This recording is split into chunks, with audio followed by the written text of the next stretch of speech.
Obviously, you're strongly associated with libertarian socialism, with anarcho-syndicalism.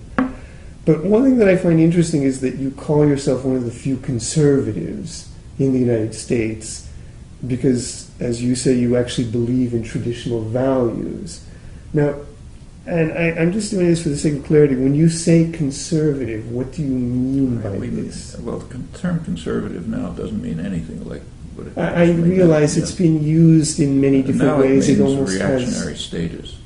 So take, say, Reagan, who's supposed to be the ideal of the conservatives.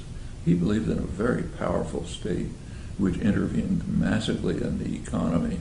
He was by far the most protectionist American president in post-war history. He believed in violence and repression. I mean, that's called conservative. Any genuine conservative would turn over in his grave at that. The term conservative used to mean something like classical liberal. A person who believed in classical liberal values of the Enlightenment, the values of Adam Smith, David Hume, and others. And I think there's a lot. I don't agree with him on everything, but I think there's a lot of value in those views, in the Enlightenment conceptions.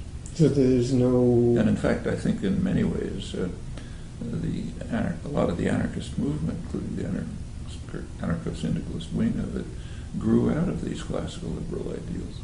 That's not my original view, incidentally. One of the leading anarcho-syndicalist thinkers, Rudolf Rocker, pointed out, I think with some plausibility, that as he put it, classical liberalism was destroyed when it was kind of dashed against the rocks of capitalism, which undermined it. And anarchism is a natural outcome of that, which tries to capture the fundamental ideals and realize them in a modern society. It's complex, but I think there's something to that. It's kind of interesting. If you go back a century, when the courts were beginning to provide extraordinary rights to corporations, like the right of personhood, which is a big issue now. It's in the courts about a century ago. It was condemned by conservatives and supported by progressives. It was condemned by conservatives because they regarded it as an attack on the fundamental principles of classical liberalism and the Enlightenment, namely that rights inhere in human beings, not organic entities created by state power. The progressives, incidentally, supported it. They supported... the personal rights of corporations. They supported granting corporations more rights.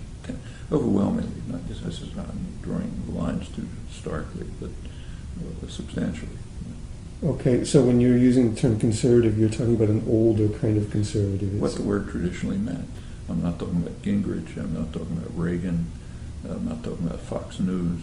These are not conservatives in any traditional sense. They're radical statists.